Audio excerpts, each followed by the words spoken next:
La refugiada ucraniana que fue brutalmente asesinada sin motivo en el metro por un desconocido. La noche del 22 de agosto de 2025 se convirtió en una fecha que Charlotte no olvidará. Eran las 9:20 de la noche cuando Irina Zarutska, una refugiada ucraniana de 23 años, abordó un vagón de tren ligero en dirección a su casa. Para ella era una rutina habitual, subir en la estación tras su jornada laboral, sentarse junto a la ventana y relajarse con música en los auriculares. Pero lo que parecía una rutina diaria se transformó en una tragedia en cuestión de minutos. Un hombre, sentado apenas a unos pasos detrás de ella, se levantó con un cuchillo plegable y le asestó varias puñaladas. Los pasajeros entraron en pánico. Algunos gritaron, otros intentaron detener la hemorragia. El tren frenó en la estación East West Boulevard, donde la joven fue declarada muerta. El agresor bajó, pero apenas pudo avanzar unos metros, antes de ser detenido. Todo quedó registrado en las cámaras de seguridad. La ciudad despertó al día siguiente con un crimen brutal, sin explicación aparente, que dejaría huella en la memoria colectiva. Irina Zarutska había nacido en Ucrania en 2002, en una ciudad de tamaño mediano cuya vida estaba marcada por la convivencia entre barrios residenciales, parques y fábricas locales. Desde niña mostró inclinaciones hacia el arte, pasaba horas dibujando, moldeando figuras con arcilla y experimentando con materiales que encontraba en casa. Sus padres, conscientes de su talento, la apoyaron dentro de lo posible. Su madre trabajaba en una escuela y su padre en un taller mecánico. Creció en un entorno modesto, pero rodeada de afecto. La adolescencia de Irina coincidió con momentos de cambios intensos en Ucrania, la inestabilidad política, el conflicto en el este del país y, posteriormente, la invasión rusa en 2022. Fue entonces cuando su familia tomó la decisión de emigrar. Ella tenía 20 años en ese momento y, aunque se resistía a dejar atrás amigos y costumbres, comprendía que la seguridad era lo primero. La familia llegó a Estados Unidos ese mismo año y se instaló en Charlotte, Carolina del Norte, gracias a programas de apoyo a refugiados. En Charlotte, Irina comenzó a rehacer su vida. Aprendió inglés con rapidez, trabajó en distintos empleos de servicio y poco a poco se integró en la comunidad local. Vecinos y compañeros la recuerdan como una joven amable, siempre dispuesta a ayudar, sonriente pese a las dificultades.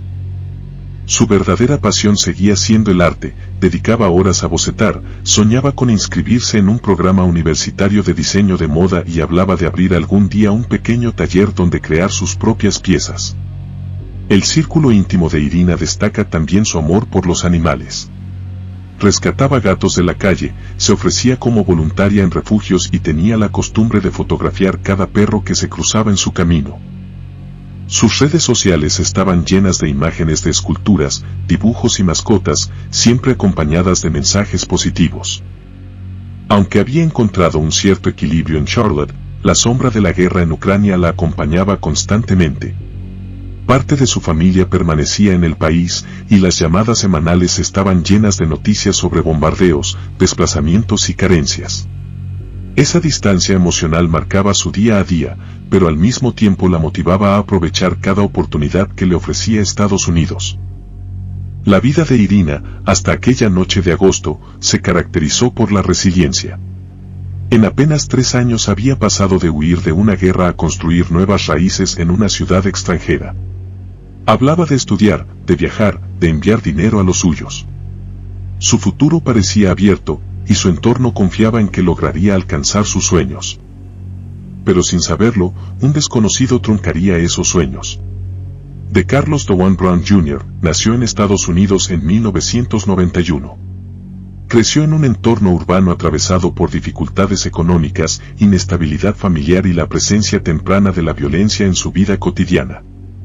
Desde joven quedó registrado en expedientes policiales locales por distintos incidentes de conducta, peleas callejeras, pequeños robos y enfrentamientos con conocidos. Su entorno lo describía como un muchacho conflictivo, capaz de estallidos de ira repentinos y con una relación complicada con figuras de autoridad. La adolescencia de Brown estuvo marcada por sus primeros encuentros con el sistema judicial. No terminó la escuela secundaria con normalidad y, según registros policiales y reportes de prensa, comenzó a acumular detenciones. A lo largo de los años, fue arrestado más de una docena de veces. Entre los cargos figuraban asaltos, posesión de armas, robos y agresiones domésticas. Esa secuencia de reincidencias formó un historial que lo colocó bajo la atención de tribunales locales de forma repetida. Paralelamente, su salud mental se convirtió en un factor determinante. Documentos médicos y declaraciones oficiales posteriores señalaron que había sido diagnosticado con esquizofrenia. En distintas etapas de su vida estuvo sometido a evaluaciones psiquiátricas y tratamientos, aunque nunca de manera sostenida. Hubo intentos de medicación y programas de asistencia, pero la continuidad se interrumpía con frecuencia por falta de recursos, por incumplimiento de Brown o por vacíos en la supervisión institucional. Conforme avanzaban los años, el patrón se repetía: periodos de libertad, incidentes violentos, nuevas detenciones, procesos judiciales y nuevamente liberación. La defensa de Brown en ocasiones anteriores ya había planteado su estado mental como elemento atenuante, pero la suma de antecedentes criminales evidenciaba también un historial de peligrosidad. Algunos lo describían como alguien que podía pasar de la calma al enojo extremo en cuestión de minutos. Otros subrayaban que, cuando estaba bajo tratamiento, lograba mantener un comportamiento estable. El problema residía en los lapsos prolongados en los que abandonaba la medicación. Brown llegó a acumular al menos 14 arrestos previos. Entre los más significativos figuraban episodios de violencia contra miembros de su familia y contra extraños. En uno de los casos, se registró que había golpeado a su madre en medio de una crisis, lo que derivó en una denuncia y en intervención policial. En otro episodio, atacó a un vecino por una discusión menor. Estos antecedentes no impidieron que, con el tiempo, saliera en libertad bajo distintos regímenes judiciales. En 2025, Brown se encontraba viviendo en Charlotte. No tenía un empleo fijo ni un entorno estable. Pasaba tiempo en espacios públicos, a menudo solo. Su historial delictivo y su enfermedad mental sin control lo colocaban en una situación de riesgo tanto para él como para terceros. El 22 de agosto de 2025 transcurrió como un día común para Irina Zarutska. Después de su jornada laboral, se dirigió hacia la estación del tren ligero en Charlotte. Llevaba consigo una mochila ligera y sus auriculares. Tomó asiento en un vagón que a esa hora no estaba lleno, un martes de rutina para la mayoría de los pasajeros.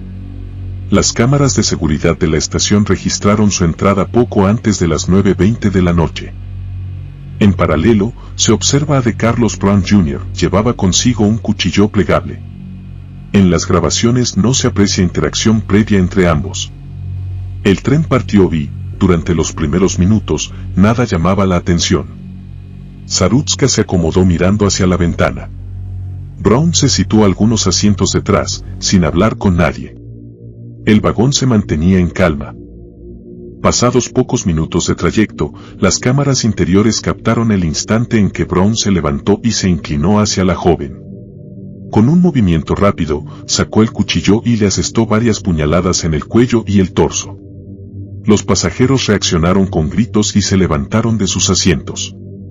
Algunos intentaron intervenir, pero el ataque fue tan repentino que apenas tuvieron tiempo de comprender lo ocurrido. Zarutska cayó herida, mientras la sangre comenzaba a extenderse por el suelo del vagón. Varios pasajeros corrieron hacia ella para intentar detener la hemorragia, improvisando con prendas de ropa y pañuelos. El operador del tren recibió la alerta y decidió detener el convoy en la siguiente estación, East/West Boulevard. Brown, tras el ataque, guardó el cuchillo y se dirigió hacia la puerta. Descendió en el andén, pero allí fue interceptado casi de inmediato por agentes de seguridad y policías que ya habían sido avisados. No opuso resistencia significativa y fue detenido. Dentro del tren, paramédicos que llegaron a los pocos minutos intentaron reanimar a Irina, pero las heridas eran demasiado graves. Fue declarada muerta en el lugar. La escena quedó registrada en su totalidad por las cámaras de seguridad, que más tarde se convirtieron en pruebas centrales en el expediente judicial. Irónicamente, Irina fue asesinada por un afroamericano, Esto, a pesar de que tenía un póster en su habitación en apoyo al movimiento Black Lives Matter, que es un movimiento social nacido en Estados Unidos que lucha contra el racismo sistémico y la violencia policial hacia las personas negras. Promoviendo la igualdad racial en ámbitos como la justicia, la educación, la salud y el empleo, su objetivo central es visibilizar y erradicar la discriminación estructural, exigir rendición de cuentas en casos de brutalidad policial y garantizar los derechos civiles y humanos de comunidades históricamente marginadas. Los testimonios de pasajeros recogidos esa misma noche fueron consistentes, ninguno observó interacción previa entre la víctima y el agresor. No hubo discusión, provocación ni palabras cruzadas. El ataque fue completamente sorpresivo. La cronología exacta reconstruida por la policía estableció que desde que Irina abordó el tren hasta el momento de su muerte transcurrieron menos de 15 minutos. El ataque en sí duró apenas unos segundos, pero bastó para acabar con su vida y desatar una cadena de reacciones que ocuparían todos los medios de comunicación. La unidad de homicidios de Charlotte Mecklenburg tomó el caso de inmediato. Aseguraron la escena, recopilaron la evidencia física incluido el cuchillo plegable utilizado y aseguraron las grabaciones de video. Los paramédicos confirmaron oficialmente el fallecimiento y se remitió el cuerpo al forense para la autopsia. El informe preliminar concluyó que la causa de muerte fue trauma por heridas penetrantes en el cuello. En cuestión de horas, la Fiscalía Estatal presentó cargos por asesinato en primer grado contra DeCarlos Brown Jr. La gravedad del ataque, la evidencia audiovisual y la detención en flagrancia sustentaron la acusación. Días más tarde, la intervención federal elevó el caso a otra dimensión. El Departamento de Justicia anunció la imputación de Brown por causar la muerte en un sistema de transporte masivo, un cargo federal que permite penas más severas, incluida la pena capital. El FBI respaldó la investigación con peritajes adicionales y con la declaración jurada de un agente que documentó la secuencia probatoria. En paralelo, surgieron críticas hacia el sistema judicial y de salud mental. Incluso, el propio presidente, Donald Trump, pidió justicia rápida y pena de muerte para el acusado además de hacer un video dando su opinión. And this is a picture of the woman, a beautiful young girl that never had problems in life, with a magnificent future in this country. And now she's dead. She was slaughtered by a deranged monster who was roaming free after 14 prior arrests. Vecinos y familiares de Brown recordaron sus antecedentes y episodios violentos. La opinión pública se preguntaba cómo alguien con 14 arrestos previos y diagnóstico de esquizofrenia había llegado a estar libre y armado en un tren. Autoridades del transporte público anunciaron revisiones de protocolos de seguridad, aumento de vigilancia en estaciones y mayor presencia de inspectores. El proceso judicial se dividió en dos frentes. En la Corte Estatal, Brown enfrentaba la acusación de asesinato en primer grado. En la Corte Federal, la acusación por homicidio en un sistema de transporte masivo.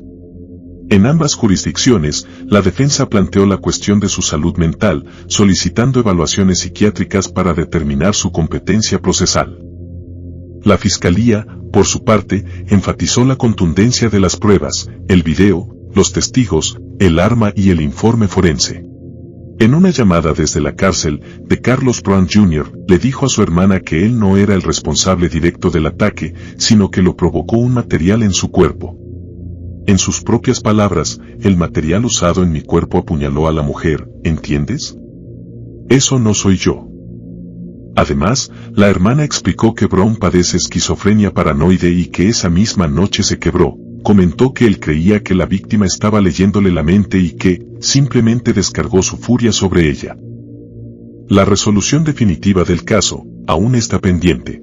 El sistema judicial debe determinar, no solo la culpabilidad, sino también la pena aplicable.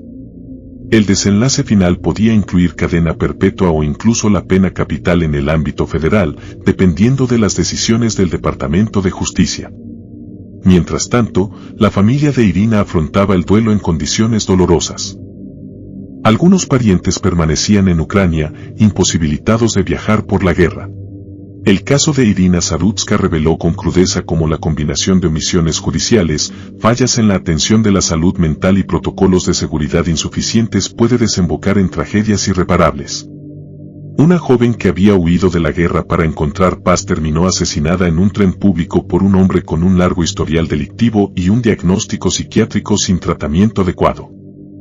La familia quedó marcada por la pérdida, la ciudad por el trauma colectivo y el sistema por la urgencia de aprender de sus errores. La memoria de Irina persiste como recordatorio de que la justicia no solo debe actuar tras el crimen, sino también prevenirlo antes de que sea demasiado tarde. ¿Crees que, al tener tantas detenciones previas, debieron haberlo dejado para siempre en prisión? Deja tu opinión, te leo en los comentarios. Haz clic en el pulgar arriba, comenta y comparte con todos tus conocidos este video. Suscríbete y activa la campanita de notificaciones para que te avise de un nuevo suceso criminal.